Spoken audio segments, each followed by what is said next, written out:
Hi, everyone. Welcome to the main pod week. I'm Julia, and I'm here with Charlie Beck, our co founder, designer, uh, brand expert, head of editorial content, and my colleague on all of this, Charlie.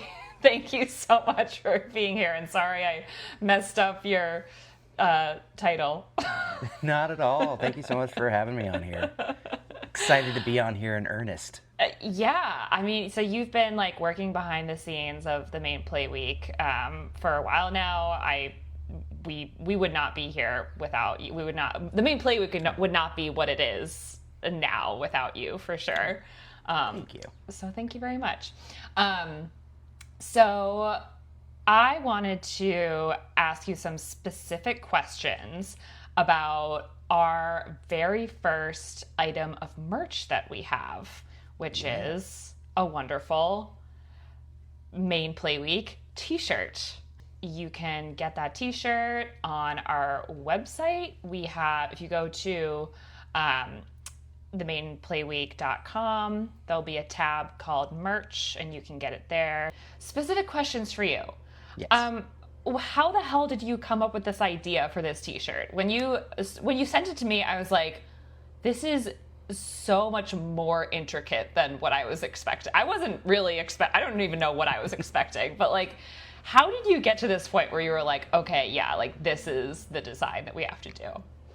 Well, it kind of started off as, when we were kind of first talking through what we wanted the Play Week to kind of look like, you had brought up, it's like the newspaper. We want it to feel like the section of the newspaper where you could see the show times for all the local theaters from back in the day. And I remember that fondly. I do. It's like the amount of times growing up, especially like whenever I would visit my grandparents, we would be like, okay, let's go see a movie. Let's go see whatever big movies going on right now, and just check the newspaper. We just always check the newspaper to see when things were going on. And so I started to just kind of like look at some older newspapers, and there were some basic ones. Like, I mean, up here there was like a handful of Hoyt's ones, handful of Regal ones, but then it really started to get cool when I went further back and like dove really deep into a bunch of different newspapers around the state here, and started to find like some of the original theater listings for some of these movie theaters, most of which don't exist anymore, I will admit. Mm-hmm. I mean, you got like the Portland Theater does not exist anymore. Bunch of different drive-in theaters don't exist anymore, and so it was just kind of cool to step through and see all these different old school theater banners and theater titles. And so I kind of wanted to basically bring them all together and have it feel like it was the forgotten realm of theaters in Maine, and have that be on a t-shirt. Because Maine, as with every other state, tons and tons of theaters throughout the years, and so I kind of wanted to just really showcase it and celebrate it. I love that. Yeah, I mean, that's like kind of our whole thing, is like elevating and celebrating movie culture and cinema culture. And I feel like dipping into the past, fortunately or unfortunately, depending on how you look at it, like it's there's a lot there.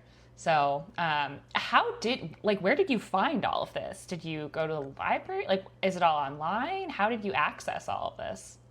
Some of them I took it from, I went to the library and found some reference stuff. But honestly, a lot of it was just going online, going to newspapers.com and just getting clippings of a bunch of them and just kind of trying to make my own sort of version of them. But yeah, just pulling all those together, and yeah, kind of where it came from. But it was really interesting because I found a lot of the ones with the Press Herald, like the Press Herald, and also the Evening Standard, which was the old evening paper here in Portland. Could find a bunch of Portland area theaters, no problem. What I always had the hardest time was with going up north and finding like old Bangor ones, or even like way up in Caribou, trying to find some original ones from Caribou, because they had some years like already printed out, but a lot of years weren't. And so I was like, okay, there's one from 1912. Let's see if there's something. Let's see if I can find anything.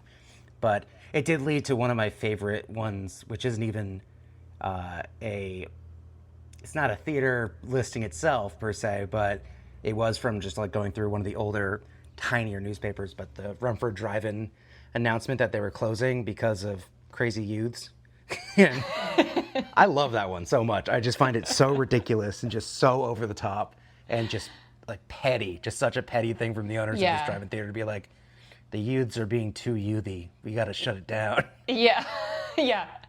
Right. It's like if you're going to close your cinema, which is, you know, a sad thing and something we do not want to happen, you might as well be petty about it. Exactly. Yeah. Honestly. We are here for it. There's like so many. I'm looking at the t-shirt now, the design. By the way, Dan has been my husband, Dan, for the listener who doesn't know, my husband Dan has been wearing this like every single day, basically. Nice. And it's been through the wash like twice. So Nice. yeah, and it still looks great being through the wash a couple times. A lot of theaters here that are still around. There's the Nickelodeon. It's got their address there, Temple Street, Portland. We love the Nick. I mean, just in that first column there, we've got the Nick, Railroad Square Cinema, which is now the main film center, but is, you know, the same ethos, the same kinds of people, the same a lot of the same kind of spirit. Yeah. Pride's Corner.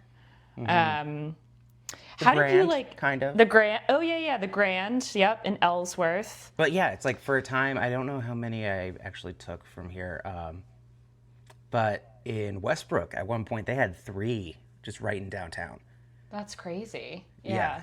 And it was just kind of like, okay, interesting. Was not expecting that. But yeah, and then even with all the different ones in Portland, we used to have one in Woodford Square. We used to have one, or Woodford's Corner. They called it Woodford Square for some reason back then. There was one in Deering, obviously a bunch on the peninsula. Yeah. And it's just sort of like, wow, there were so many that were around. And like what kind of time period are we talking about here? Like, so really the peak, you started to see a lot of theaters come in around the 20s and 30s.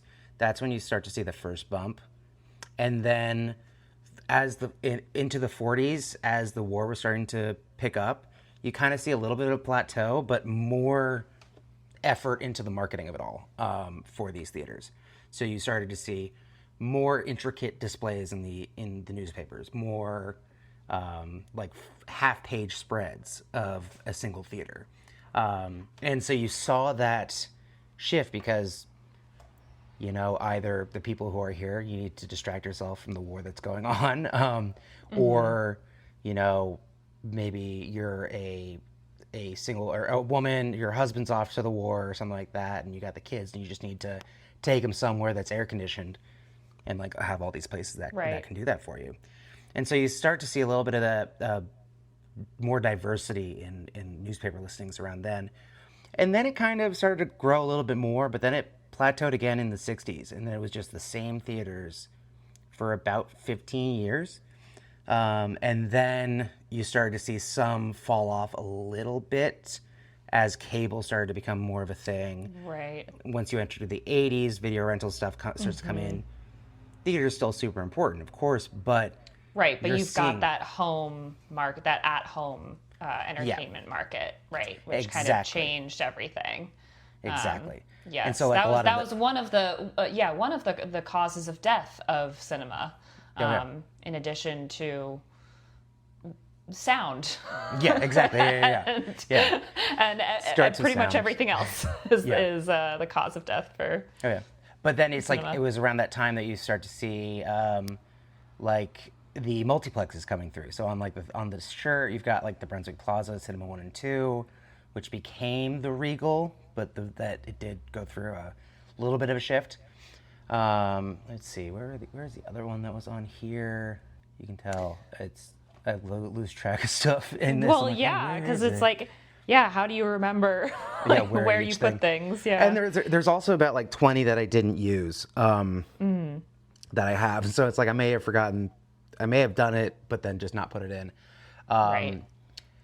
But yeah, it's like you had actually where there's now a car dealership was one of the first multiplexes in Portland, out by the mall. You started to see a lot more of that through the 80s into the 90s. And then it kind of just dies out for the most part, as you now know, it's very similar to where we are today. Right, right.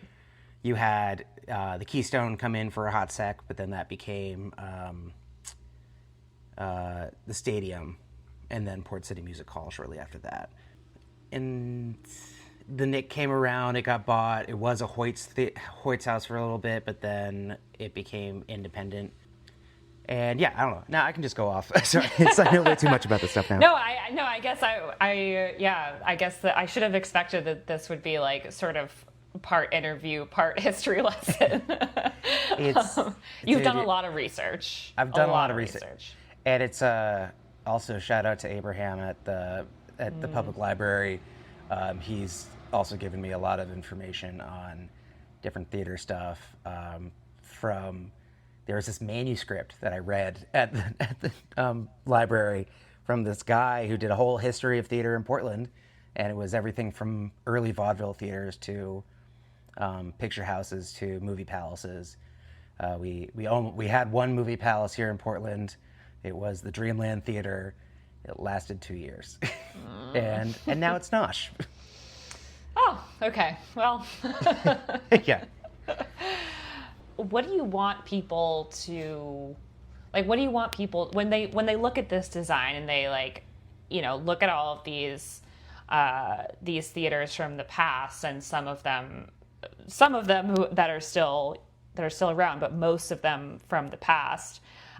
What do you want people to like? What are the questions that you want people to ask about today's cinema landscape in Maine? I kind of want a combo of appreciating what we do have, considering how many theaters we have lost, but also thinking about what we are missing now by not. I understand we cannot support the amount of theaters that there was at one point here in Maine. We could still support more than we have now, and so trying to get people to think like, oh, maybe let's not go to. Or let's not rent a movie on TV here if it's in the theater. Like, let's go to a theater. Let's go to the museum and see a movie at the museum. Let's go to Canonic and see a movie at Canonic.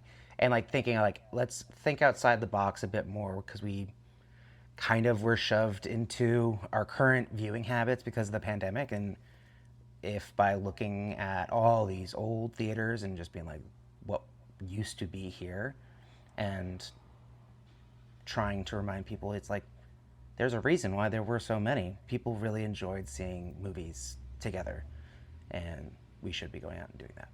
It's like a different world to imagine.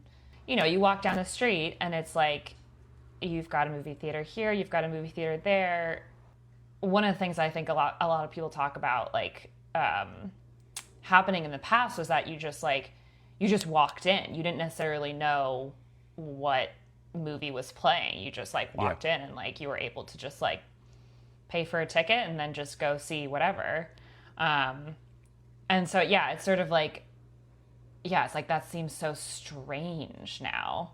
And like even within our lifetimes, we're millennials, and that was never really a thing. I feel like cinemas there's been fewer and fewer cinemas over the course of our lifetime.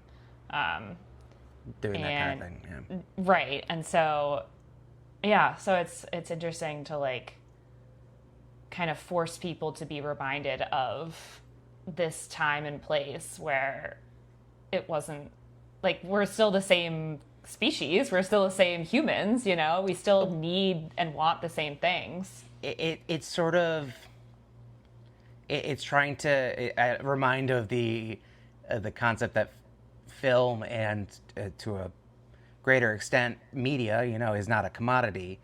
It has kind of become a commodity, but that it's like there is something special when you elevate it, when you treat it as something unique and special,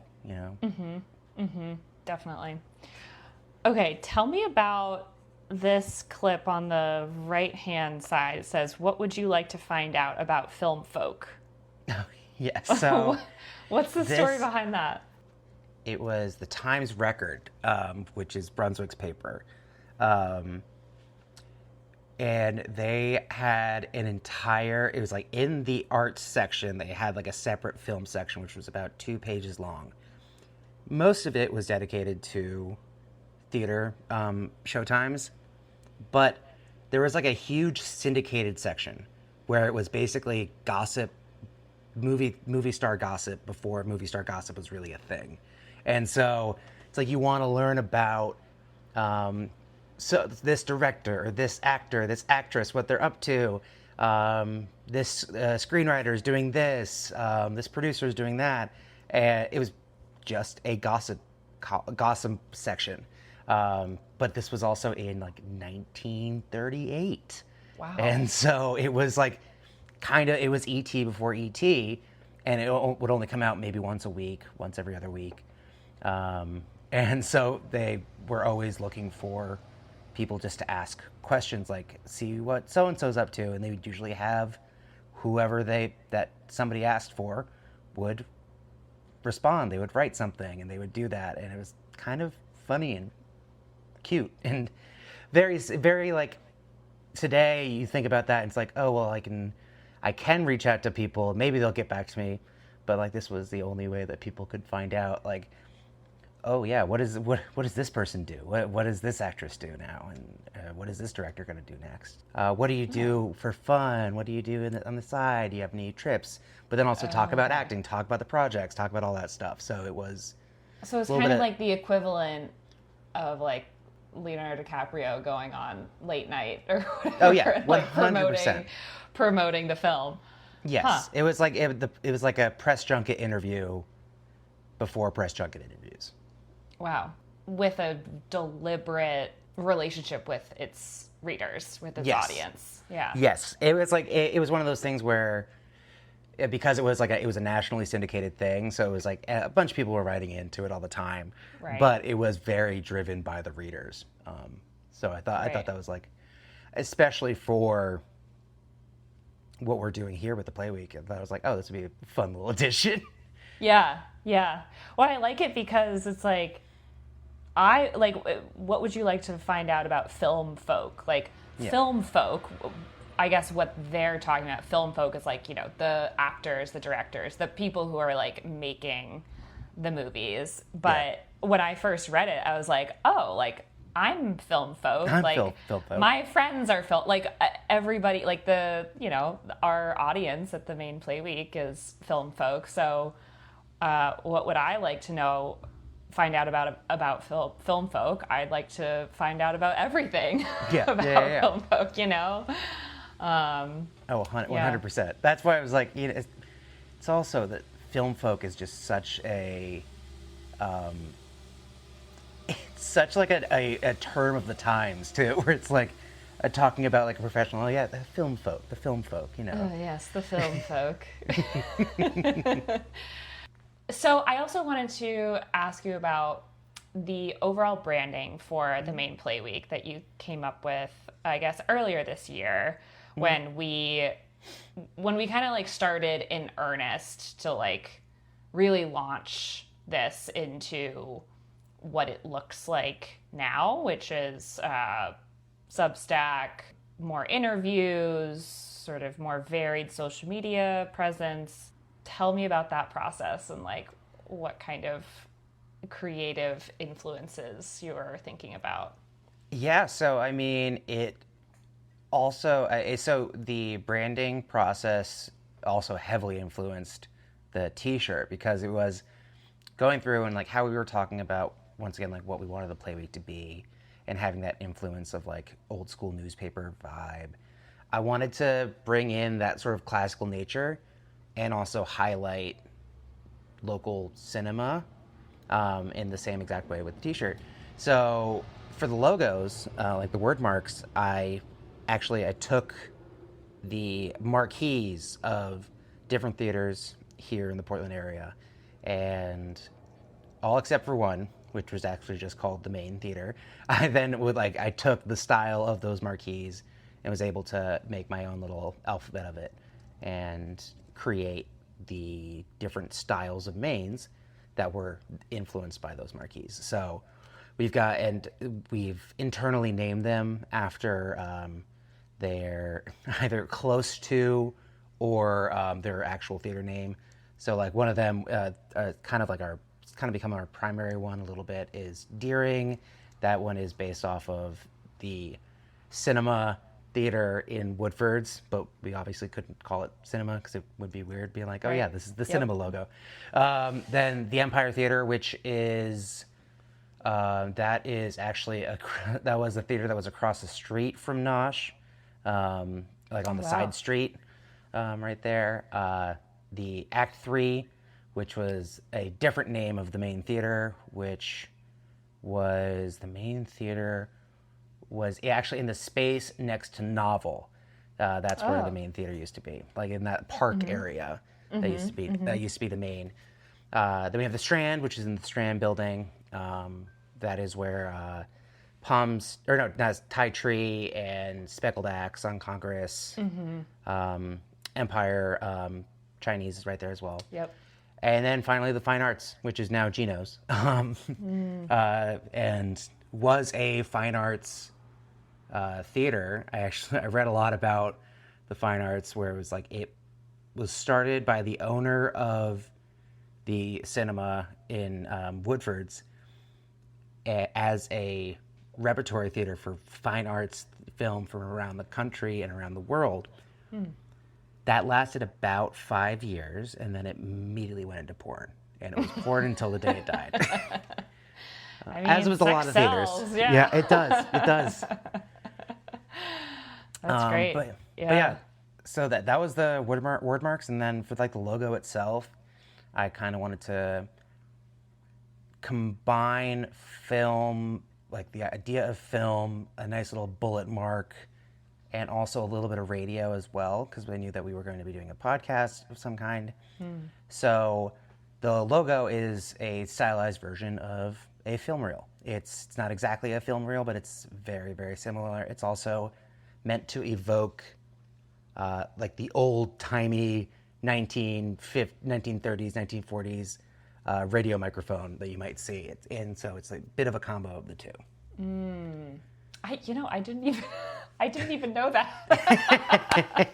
I love that, actually. Yeah. Yes, that's where the logo comes from. I will look at our logo in an entirely new light, I think. Amazing. Yeah, so anything else you want to say about the T-shirt or like the design? Honestly, I other than it's just I was so excited about it. I loved it. It was just fun kind of diving through the archives of all these different newspapers to find these very, very random theaters. I credit this one website, cinematreasures.org, which I love, and it got me kind of a list of all the theaters I wanted to look for, and tried to then zero in a little bit more with the newspapers that were in the area. So I wasn't just sort of like shooting randomly. It's like, okay, I have a general idea of when I should be looking for this theater listing in this spot. But it was crazy where it was just times I would look at this random newspaper up north and it's like, oh, I didn't know this theater existed. Yeah. Like there's one in Mattawamskiag, and I was like, I don't have that anywhere. What the hell? Yeah. It's like, where is this coming from? What? Yeah. And so it's like it was a lot of fun, but I just love getting to know a little bit about all the different theaters around the state that sadly are no more, but do showcase our connection with cinema and theater in Maine. Yeah. Our heritage as like a movie going state. Very much so. You know, gotta get that AC in the summertime. Gotta Oh yeah. pass the time in the winter. Exactly. We have a great need. Mainers have a great need for cinema. Oh yeah. Okay, so what other kind of merch can we expect in the future? What are we thinking? Ooh, that is a great question. I think we're kind of we're thinking about a couple of different things. Definitely some more shirts, maybe some sweatshirts, embroidery. We might be looking into some sweatpants. Who knows? We'll see. We're gonna do a bunch of different things. So we're gonna just see what looks fun and give it a shot. Personally, I'm very excited for sweatpants. I will be wearing those at the theater. Nice. For sure.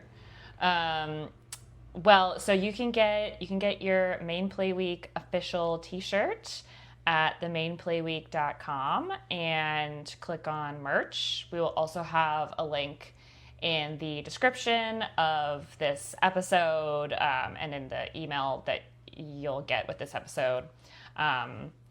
And yeah, grab your T-shirt and wear it around town, and people will probably try to like read like all of the things on the back and be like, oh, what's that, and you'll be like, it's all these great cinemas.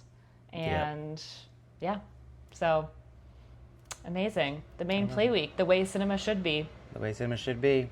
It is. It's amazing. We're both preaching to the choir here. I know, honestly.